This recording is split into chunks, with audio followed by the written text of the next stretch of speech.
Hello guys and welcome back to Aerominds Training Center. So as we have did our chapter 1 which was about overview and definitions of technical general. Now we are going to start with atmosphere, which is chapter 2. So I'm going to explain exactly the way I would explain in a real DGCA ground class to a complete new student. Now T- so today we are going to talk about the very basics. So we are talking about the atmosphere here. Now before we talk about aircraft or engines or any wings or lift or drag anything else, we'll talk about one simple thing, which is that an aircraft does not fly in a uh, empty space. Okay, it flies inside something, and that something is called the atmosphere. So remember that the atmosphere is the medium. It is the medium in which the aircraft operates. Okay, it is the medium in which the aircraft is operating. Now what does the word medium means? What is medium? Now, if you have seen, medium simply means the substance or the environment, if you can say, through which something moves. Okay. If you have seen a fish, it swims in water. So the medium here is water. Okay. So the atmosphere for the fish will be water. Then a car moves on the road. And exactly like that, the aircrafts fly in the air. So air is atmosphere, is the working environment of an aircraft. Remember, it is the working environment. And also, if atmosphere was not there, no flight would take place. Okay, this is why the rockets behave differently, because they leave the atmosphere of the earth. So we'll mark first is the atmosphere is the medium in which an aircraft operates. So remember this. It is the properties of air modified by the shape of the wing that produces the required lift force. Now, what this means is it is a very important line that is saying the properties of air modified by the shape of the wing that produce the required lift force. Now, if we break down this sentence completely, because it is a very extremely important for POF and understanding aviation in general. So, if we see the word lift, now, lift does not come just because a wing is existing. Okay, lift is produced because air has certain properties. Okay, and properties means characteristics. If you say characteristics, remember this. Okay, now things like mass or pressure or density or the ability to flow. Okay, these ability or the ability to exert the pressure. When air flows over a wing, what happens? The wing shape changes the behavior of the air. Okay, now the wing does not create lift from nothing. Okay, the wing only modifies the air, and because of the air is having mass and energy, this modification will result in production of lift force. Okay, now so remember this logic. If there is no air, no air, no lift will be there. Okay, now wing alone cannot do anything.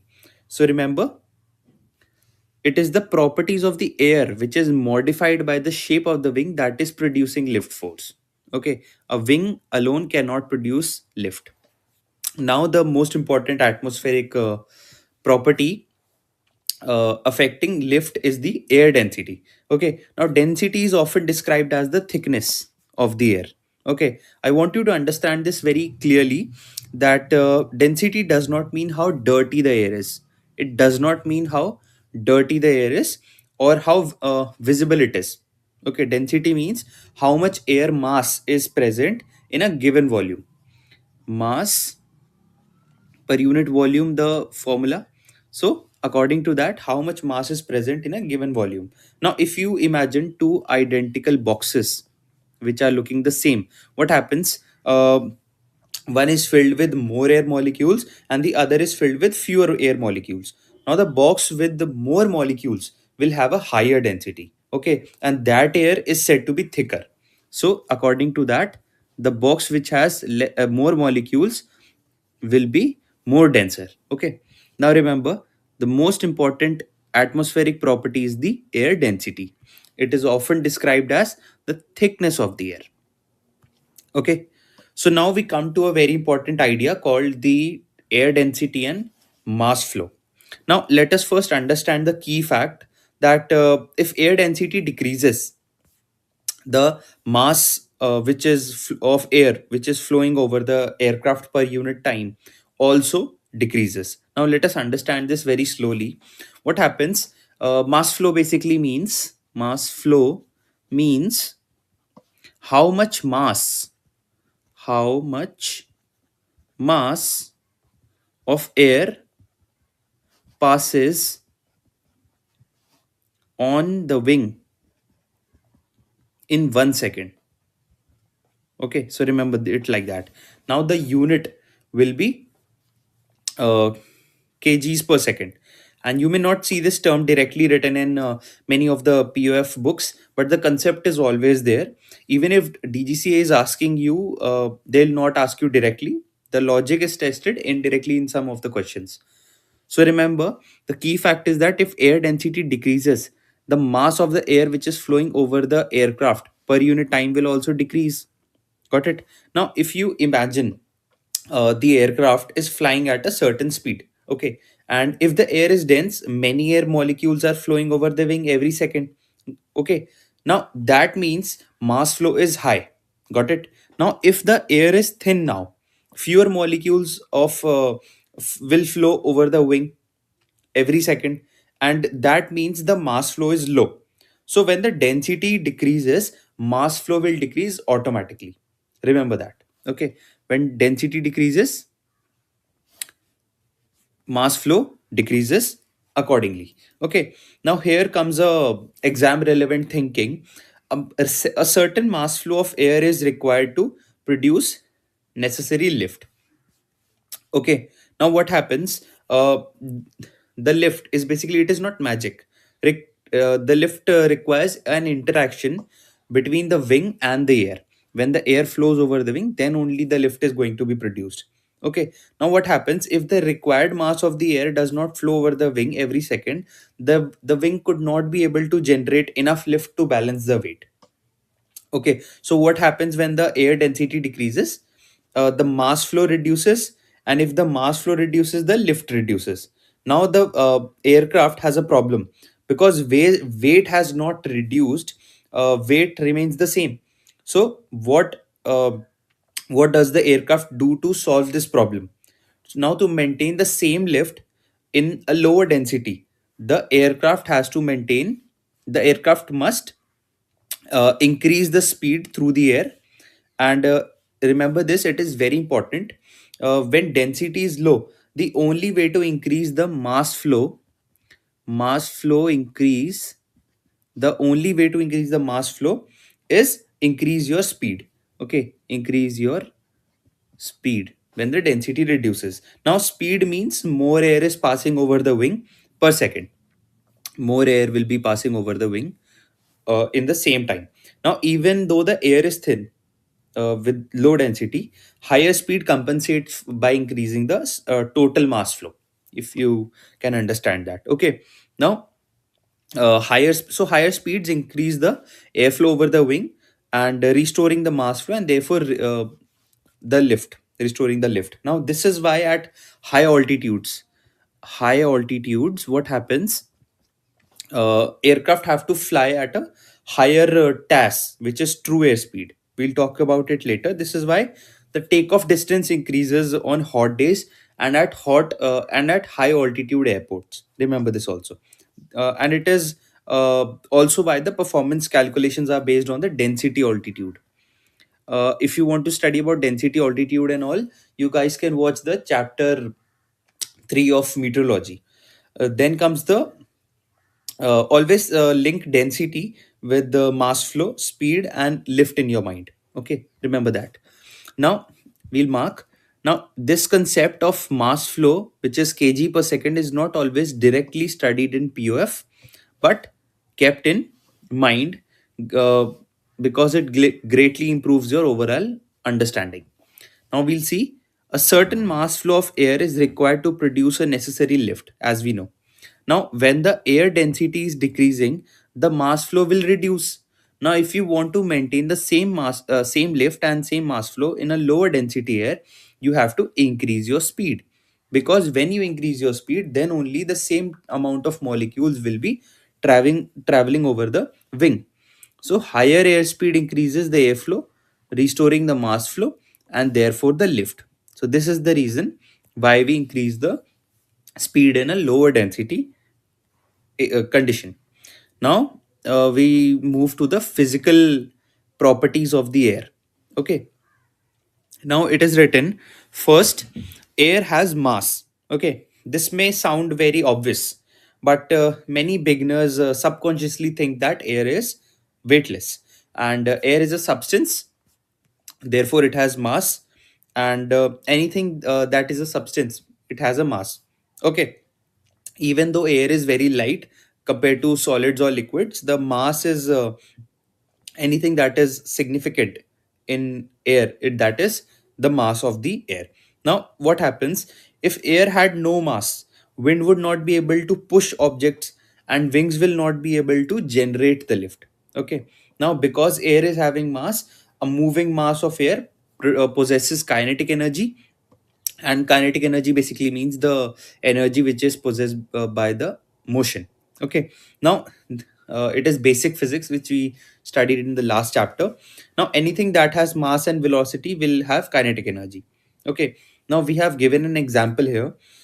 Air moving at 100 knots has enough kinetic energy to cause severe damage to man-made structures. This is why the storms, cyclones, everything, what happens, and strong winds also, they are very dangerous. Now this is why a jet blast can even flip vehicles or damage buildings near you can never underestimate air just because it is invisible. Okay, so remember, air is a substance, therefore it has mass. Although air is light compared to solids or liquid, but mass is significant. Okay, a moving mass of air possesses kinetic energy, which is due to the motion. Then comes an example. If is moving at 100 knots, with it has enough kinetic energy to cause severe damage to man-made structures. Okay, now let us talk about air as a fluid. So, air is a compressible fluid, and let us understand this carefully. So, fluid means anything that can flow. Remember, fluid is basically anything that can flow, and liquids and gases are fluids. Air is a gas, and so it's a fluid. Okay, compressible means the volume can change when the pressure changes. Compressible volume can change when pressure changes. Okay, so remember this term. Now what happens, the uh, also it is very important in aviation because air density, pressure and temperature all are linked together. Okay, so remember it. Now air can flow and change shape under even small pressure differences. This is why air moves from one place to another so easily. Okay, and even a small pressure difference between two areas will cause a air movement. Now air flows from a higher pressure area to a lower pressure area. This is a golden rule, remember that golden rule. Now you will use this rule in meteorology. You will also use in aerodynamics, or also in some engines or ventilation. Now if DGCA is asking you why the wind is blowing, the answer will be due to pressure difference. And if DGC asks you why air flows over a wing, that is also pressure difference. Always remember this direction, high to low. Now the viscosity of the air is very low. So viscosity means basically the resistance. Remember, viscosity is the resistance to flow. Now because the air has a low viscosity, small forces can easily move air molecules relative to one another. Okay, now this is why the airflow can change the direction smoothly around a wing, like this. It changes the direction like a wing. Suppose this is the aerofoil, it will change the direction like this. Okay, now also this is also why the boundary layer behavior becomes important at high speeds. We'll talk about boundary layer in the next chapter. So air is a fluid. It is a compressible fluid, which means that it can flow or change the shape even under very small pressure differences. Okay, air always flows from high pressure to low pressure. Remember this also. The viscosity of air is very low, which means that small forces can easily move air molecules relative to one another. Okay, now let us talk about the altitude effect of altitude on the air properties. Now, most of the aircrafts are operating in the atmosphere up to 40,000 feet. Okay, which includes your commercial jets, turboprops, and almost your all military aircrafts also. Now, what happens as your altitude increases? Okay, what happens? The air properties change gradually. They change gradually from the sea level conditions. Okay, nothing changes suddenly. Changes are continuous and smooth. You can say that. So changes are continuous and smooth. Okay, now if as we know, air is compressible, the lower layers of the atmosphere contain most of its total mass. Remember this. This is very important because the gravity pulls gravity pulls the air molecules downwards near the surface of the earth, towards the center of the earth actually. So near the surface of the earth, air is compressed and dense. As you go higher, there is less air above you which is pressing down on you, so the air is becoming thinner as we go up. So remember it. Now we'll see the key changes with altitude. So pressure decreases continuously with altitude. This means as you go up, pressure keeps on reducing without stopping. Okay, there is no altitude where the pressure suddenly becomes zero. It just keeps on decreasing. It just keeps on decreasing. Okay, so uh, now comes the temperature. So temperature only decreases up to 36,000 feet. This is roughly the top of the troposphere, and beyond this altitude the temperature will remain constant. Okay, and in the stratosphere, which is called the stratosphere, for some distance, and it is also important for your meteorology. You guys can study it if you want. Now DGCA loves questions on temperature variation with altitude, so remember it. Okay, so now we'll mark most of the aircrafts are operating up to 40,000 feet maximum. Then, as you increase your altitude, what happens? Air properties are changing gradually, not suddenly. And because air is compressible, the lower layers of the atmosphere are containing most of its total mass. Okay. Now, key changes with altitude. Pressure decreases continuously with altitude. As your altitude increases, pressure decreases. And temperature decreases only up to 36,000 feet. Then, above this level, temperature remains constant in the stratosphere. Now, we'll move on to the static pressure. So, first, the definition and the unit. Static pressure, definition and unit. So, the unit is basically Newton per square meter. The symbol is the small p. Remember, small p. Okay. And it is the SI unit. Newton per square meter. Okay. Now, static pressure is the pressure which is exerted by the weight of the atmosphere above us. Okay. So, it actually, this sentence is very important. So, remember it. Now, pressure exists because air which is above us, it is having some weight. Okay. Now, the air above us is pressing down on us below. That is due to gravity, which is the small g, acceleration due to gravity. Now that force divided by area will be pressure. So pressure is equal to force upon area. Okay, remember it. Now we'll understand static pressure more deeply. So static pressure is caused by the weight of the air which is pressing down on the air uh, below it. Okay, now, so if you're standing at sea level, suppose you have the entire atmosphere above you pressing down. Now, if you go to a mountain, there is less air above you, so the pressure will be less there. Okay, Then comes static pressure acts in all the direction on all the surfaces of the aircraft. Okay, this is a very important line. Pressure does not act only downwards or upwards or sideways. It acts sideways, upwards, and in each direction.